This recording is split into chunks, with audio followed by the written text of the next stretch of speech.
Gawin ako guys ng dilis nito guys, o dilis. Siyempre kailangan may dato puti. Ayan, lagyan natin ng dato puti guys. Suka ng dato puti.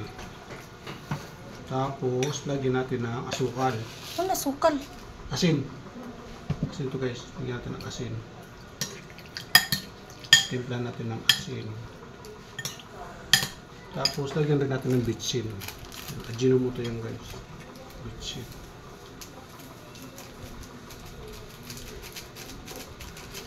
Ano? Bitsin yan guys.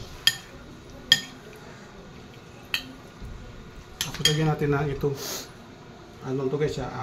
Sibuyas, kamatis, luya, pipino, sili, kalamansi. Lahat na yan guys. Yan. Haluin natin. Ito yung ulam namin ngayon guys eh.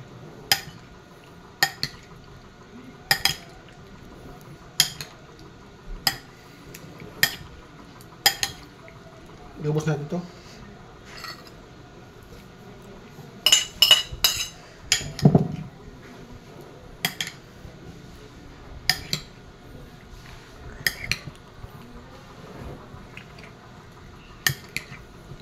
Dilis to guys, dilis. Masarap to kilawin.